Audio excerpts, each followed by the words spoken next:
Bueno, en este video tutorial vamos a hablar un poco de las redes inalámbricas y vamos a explicar un poco en qué consisten y a ver algunas de sus características. Bueno, como ya hemos visto a lo largo de este tema, la conexión inalámbrica entre varios dispositivos se realiza, como aquí se indica, mediante ondas electromagnéticas y que bueno, se propagan a través del aire y eh, vemos que el- los estándares que definen la conexión de equipos de forma inalámbrica el estándar en sí se llama 802 o recibe el nombre de 802.11 y dependiendo de la versión se añade una letra al final de ese nombre. El estándar 802.11 se conoce como estándar Wi-Fi. ¿Vale? Los estándares tienen unas características, ¿no? Aquí os habla del estándar 811, el 802.11b, el G y habla del último que es el N y que alcanza velocidades de hasta 300 megabytes por segundo. Eh, Aquí os dejo aquí podéis ver en esta página un poco las características de los distintos estándares Wi-Fi que han ido saliendo. Vemos que tenemos 802.11a, indica la frecuencia, es decir, la onda con la que se transmite la información, a qué frecuencia tiene, y la velocidad de transferencia que alcanza en condiciones óptimas, ¿vale? Bueno, el 802.11b vemos que tenía una frecuencia menor y que era menor el ancho de banda, transmitía menos velocidad, pero sin embargo es menos sensible a interferencias. Entonces por eso también se está utilizando. El 802.11g emite una frecuencia más baja, por lo tanto es menos sensible a interferencias, o sea, es tan inmune a las interferencias como el 802.11b, pero dispone de una tasa de transferencia igual que la del 802.11a, que es de entre 25 y 54 megabytes por segundo. Luego tenemos el G Plus y el 11 que vemos que tiene hasta 300 megabytes por segundo en la misma frecuencia. ¿De acuerdo? Esto quiere decir que cuando nosotros compramos un router o una tarjeta de red para nuestro equipo, tenemos que ver qué protocolo soporta y ver si nuestro router lo soporta, ¿no? Más que nada porque se puede darse el caso de comprarme una tarjeta con un estándar 802.11n pensando que vamos a tener velocidad de 300 megabytes en nuestra red local, en la red que montemos, pero si por ejemplo el router o el switch que tenemos no soporta o los otros equipos no soportan, no tienen tarjetas o tienen tarjetas más lentas, pues la velocidad de la red va a ser la del equipo más lento, ¿vale? Bueno, para poder conectar a un equipo a una red inalámbrica, pues tenemos que tener lo que se llama un punto de acceso inalámbrico, ¿vale? Aquí vemos que tenemos, por ejemplo, en esta red tenemos un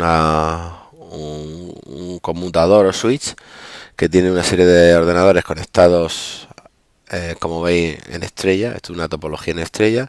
Están conectados a este conmutador estos tres equipos y luego también conectado a este conmutador tenemos lo que se llama un punto de acceso wireless o wifi, un punto de acceso wifi que es el que va a dar acceso a este conmutador a los dispositivos inalámbricos que tengamos, los dispositivos que se conecten mediante wifi. Evidentemente todos estos dispositivos tienen que tener una antena wifi integrada o puesta de alguna manera. Y pues bueno, pues la distancia debe ser pues entre unos 50 a 100 metros, dependiendo del obstáculo intermedio, ¿vale?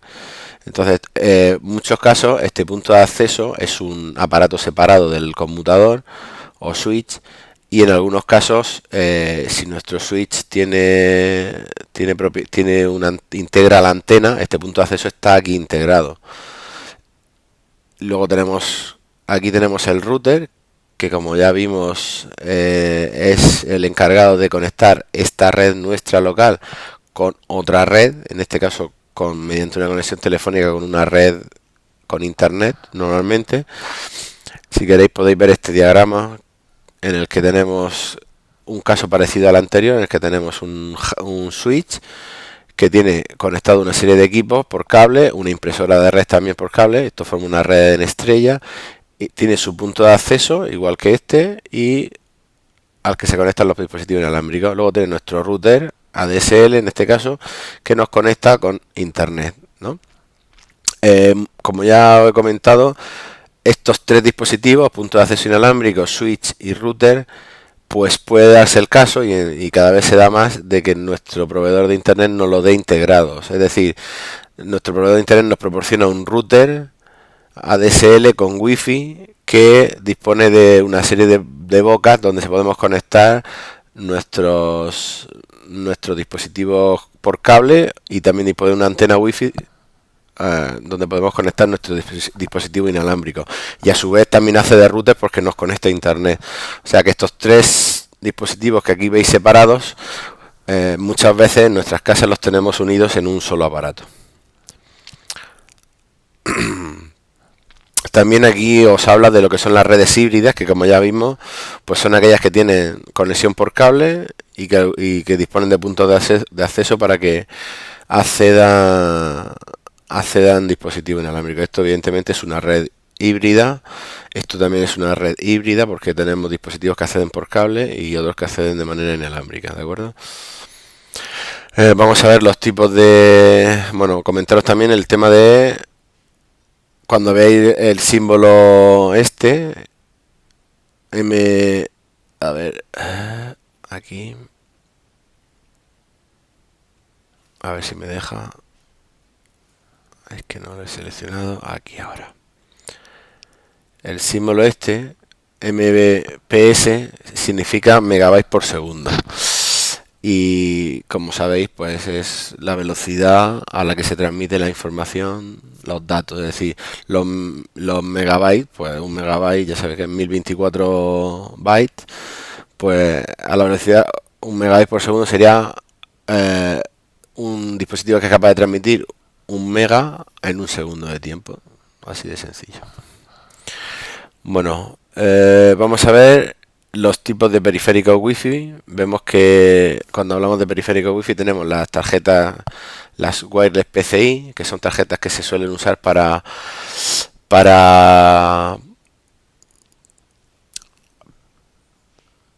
colocarlas en PCs de sobremesa que tenían tarjetas de red para cableadas, pues se suelen poner los PCI, y muchos de los equipos que tenéis en vuestra aula pues lo disponen de ella, y pues tiene su antena que hace de antena wifi, de antena inalámbrica. Luego tenemos las tarjetas wireless mini PCI, que son pues igual que las anteriores, pero permiten integrarse dentro de portátiles o de consolas, ¿de acuerdo? Y luego tenemos las antenas USB inalámbricas, o los famosos pinchos USB, que pues por USB se conectan a un portátil o a un ordenador y proporcionan pues acceso inalámbrico. Y estas que están más en desuso, que son las PCMCIA, que los portátiles, normalmente sobre todo los portátiles antiguos, disponían de un slot que se llamaba PCMCIA, que se permitía conectarle tarjetas de este tipo, y les daban pues funcionalidades como tarjetas de sonido y tal, y también hay pues tarjetas wifi que se conectan, se conectaban a los portátiles de esta manera, ¿de acuerdo? Y luego finalmente pues los tipos de antenas wifi que hay.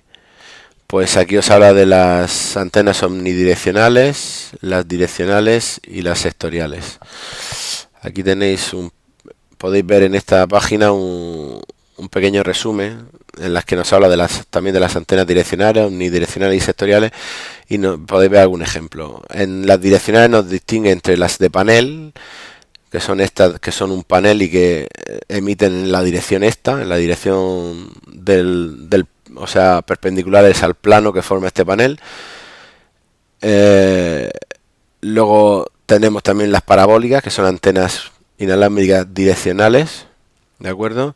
Y las llamadas Yawis, que son pues este tipo de antenas, ¿de acuerdo? Que son tipo cañón y bueno, por ahí circula por internet manuales para hacer antenas direccionales wifi hasta con botes de Pringles, de las patatas Pringles. No sé si alguno lo ha visto, pero existen antenas hechas con botes de Pringles. Y luego tenemos las omnidireccionales, son las más comunes, sobre todo en los routers y en los switches que compramos, que son este tipo de antenas que dependiendo del tamaño pues tienen mayor o menor potencia. Estas son las de interior y luego las de exterior son estas que pues son muy parecidas a las de telefonía que podéis ver en algunos edificios.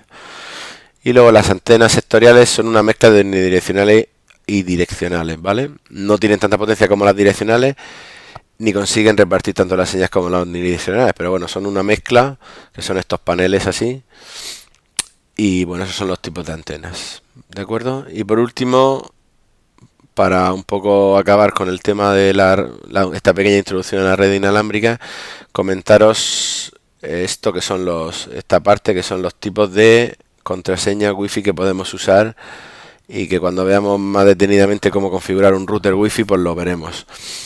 Esto está mal, no es web, es acabado en B, es web, acabado en P. Y bueno, vemos que tenemos tipos de contraseña, la web, que es una encriptación sencilla, y que el problema que tiene es que este tipo de claves se pueden hackear, es decir, cuando estamos transmitiendo datos entre este tipo de contraseña es la que usa cada uno de estos dispositivos inalámbricos para conectarse al conmutador, bueno, al punto de acceso, mejor dicho. Entonces, el intercambio de información entre estos dispositivos y este punto de acceso tiene que ir codificada, es decir, encriptada para que cualquiera que esté escuchando, cualquier dispositivo que se ponga a escuchar, como esto va por el aire, pues cualquiera podría estar viendo los datos que van aquí, no pueda ver el contenido de esos datos. Entonces, para eso lo que se hace es codificar esa información que se transmite inalámbricamente, ¿no? Y esa codificación pues se usa o bien usando web, que aquí dice el tipo de codificación, que es lo que pasa, que la clave que se introduce para codificar esta información cuando usamos una clave web no cambia, se establece y es la misma durante todo el proceso de transmisión. Y entonces cualquier dispositivo que esté escuchando mucho tiempo esta transmisión, al final con los datos que se envían puede descifrar la clave y acceder a la red wifi. Sin embargo, si usamos VPA y VPA2, que son tipos de encriptación, que lo que hacen es ir cambiando, cada cierto tiempo va cambiando la clave entre entre los dispositivos y el punto de acceso, va cambiando la clave que se usa para encriptar. Es decir, usa una parte fija, que es la que ponemos nosotros en el router, y luego otra parte para encriptar que va cambiándola. Y entonces eso impide que aunque alguien esté escuchando la transmisión, durante mucho tiempo pueda desencriptarla. Un método, y aquí os hablo también de un método más seguro, o el más seguro de todos, para evitar accesos indeseados a nuestra red wifi, que es el filtrado MAC, que lo que consiste es en el punto de acceso poner o tener una tabla con las MAC de las tarjetas inalámbricas a las que vamos a dejar acceder a través de este punto de acceso. Las MAC, pues ya sabéis cómo se obtienen, porque lo hemos visto, incluso para móviles. Pues entonces sería en este punto de acceso poner las MAC que tienen acceso al punto inalámbrico, y solo esos equipos, los que tienen esa MAC, serán los que puedan acceder, ¿de acuerdo? Eso es lo que se llama filtrado MAC. Y bueno, próximamente veremos cómo hacerlo en un router wifi. Bueno, pues esto es todo por el momento.